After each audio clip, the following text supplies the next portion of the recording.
একই ছেলে, একটাই ছেলে। এই সঞ্জিত ঘোষ নামে কোনো ছেলে আছে? আমি ঠিক বলতে পারবো না। ওনার ছেলের নাম কি আছে? আমি জানি না, নাম তো বলতে পারবো না। একটাই ছেলে আছে? মেয়ে আছে। মেয়ে দুটো। কতদিন ধরে ভ্যান চালান উনি? এটা উনি গোপেশ্বর বাবু? উনি বেশি দিন না, উনি গরু গাড়ি চালায়, তো মোটামুটি ধরেন বছর দিনেক ধরে চালাচ্ছে। এখন ভ্যান চালাচ্ছে। গোপেশ্বর ঘোষকে বাবা সাজিয়ে ভোটার লিস্টে নাম তুলেছেন এমন একটা অভিযোগ রয়েছে, কি বলবেন বিষয়টি নিয়ে? করেছি আমি, যেটা করেছি আমি বাংলাদেশ আসার পরে মামা শ্বশুর সম্পর্কে আমি তার অনুরোধ করি, ডকুমেন্টস নিয়ে ভোটার লিস্টটা করেছি আমি। কত বছর আগে এসেছেন? আইসি 20-22 বছর একবার ফ্যামিলি নিয়ে, তার আগে তো ছোট কালতে আমি এই দেশেই। কি কারণে সেখান থেকে এসেছিলেন? সে জায়গাতে আইসালাম, মেন সমস্যা হলে আমার গ্রামে তার সমাজগীতের দরকার আছে, সেরকম কোনো লোকজন নাই, এটা পুজিয়ে পারলে সমাজগীতের সবারই দরকার আছে। উঠিয়ে চলে আইসে না, আসি তার উপায় নাই। মানে সমস্যা ছিল বড়? সমস্যা তো কম বেশি থাকেই মানুষ জীবনে। তো বাংলাদেশের কি অত্যাচারের শিকার হয়েছিলেন আপনারা? না, অত্যাচার টুকি টাকি যেটা হয়েছে ওটা জলে বাস করে, কুমিরের সাথে লড়াই করে লাভ নাই, কম বেশি হবেই।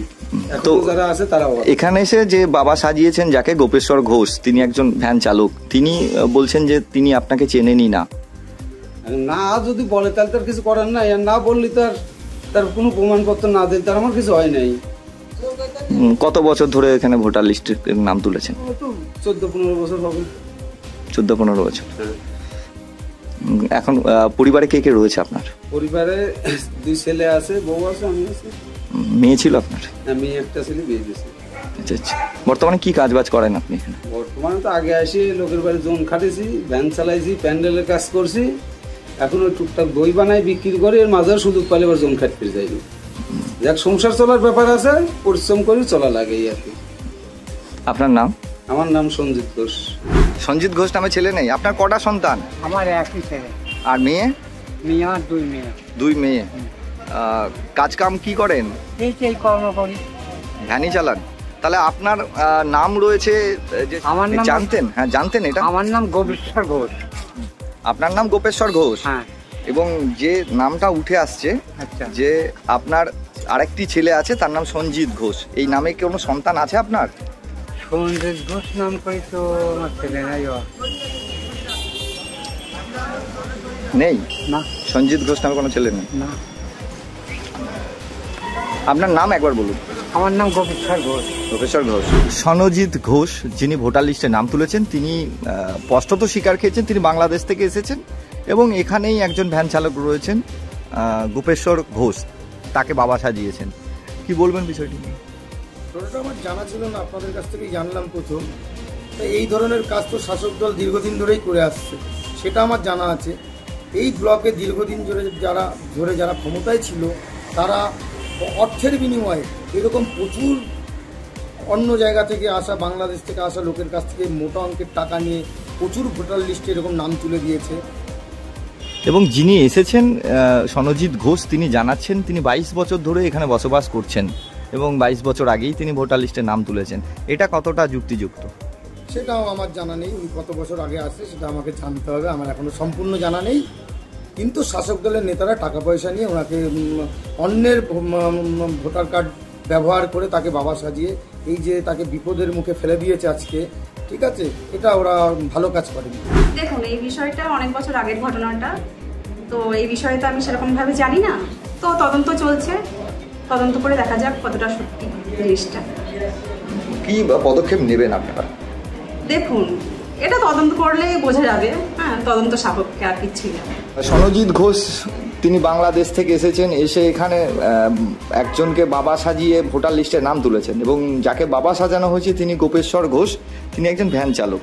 অর্থাৎ বিরোধীদের পক্ষ থেকে অভিযোগ করা হচ্ছে যে শাসক দল পরিকল্পিতভাবেই এগুলো করছে, এবং যারা দরিদ্র মানুষ রয়েছে তাদেরকেই এইভাবে বাবা সাজানো হচ্ছে, হয়ে বাংলাদেশিদেরকে আশ্রয় দিচ্ছে। কি বলবেন বিষয়টি? এটা যেটা বলছো ওরা, এটা সম্পূর্ণ ওদের ভিত্তিহীন কথাবার্তা। ভোটার লিস্টের সম্পূর্ণটাই দেখভাল করে গভর্নমেন্ট অফ ইন্ডিয়া, নির্বাচন কমিশন। অর্থাৎ স্বাভাবিকভাবেই ভোটার লিস্টে কোনটা ভুল কোনটা সঠিক এটা দেখাশোনার দায়িত্বটা টোটালটাই রাজ্য নির্বাচন কমিশনের, অর্থাৎ সেন্ট্রাল নির্বাচন কমিশনের। অর্থাৎ যেটা বিরোধীরা বলে যে শাসক দল এই সমস্ত নোংরামোর মধ্যে থাকে না। তবে আমি এটুকু দায়িত্ব নিয়ে বলতে পারি যে যদি শাসক দলের যে বক্তব্য সেটা যদি পুঙ্খানুপুঙ্খানুভাবে আরও ভালো করে যাচাই করা যায়, আমার ধারণা এই ধরনের অভিযোগ শাসক দলের অনেক নেতাদের নামও এর আওতায় পড়ে যাবে, যদি সঠিক করে দেখা যায়। ওদের বক্তব্য সবটাই ভিত্তি। না, এই জন্যই তো এসআর, এই সঞ্জিত ঘোষ ইত্যাদিতে এইসব নামগুলো, আসল নাম সঞ্জিত ঘোষ কিনা আই হ্যাভ সাম ডাউট। মানে রোহিঙ্গারা এই সমস্ত মানে হিন্দু নাম দিয়ে ভোটার লিস্টে নাম তুলছে এবং বাবার নাম পাল্টে। কাজেই এই জন্যে এসআর দরকার। এই জন্যই আমাদের মাননীয় মুখ্যমন্ত্রী মমতা বন্দ্যোপাধ্যায় এবং অভিষেক বন্দ্যোপাধ্যায়ের গাত্র দেওয়া হচ্ছে। কারণ অভিষেক বন্দ্যোপাধ্যায়ের লোকসভা কেন্দ্র এরকম বহু নাম বেরিয়েছে, কাজেই সেটা যাতে এরা আবার ভোট দিতে পারে তার জন্যই চিৎকার চেঁচামেচি শুরু হয়ে গেছে, এসআর মানবো না। তো এসআর মানতেই হবে এবং এসআর হবেও এখানে। এবং এসআর মাধ্যমে যারা ভারতের নাগরিক তাদের নাম নিশ্চিতভাবে কাটা যাবে না, তারা সবাই থাকবে। এবং কোনো যারা বাংলাদেশ থেকে আসা হিন্দুরা তাদেরও নাম কাটা যাবে না, কারণ এখানে উদ্দেশ্য হচ্ছে ভারতের নাগরিক যারা প্রকৃত নাগরিক তারা যাতে ভোট দিতে পারে, সেই জন্য এসআর ব্যবস্থা।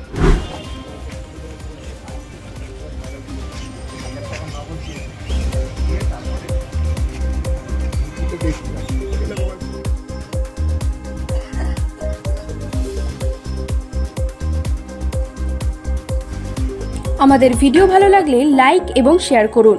কমেন্ট সেকশনে গিয়ে জানান আপনাদের মতামত।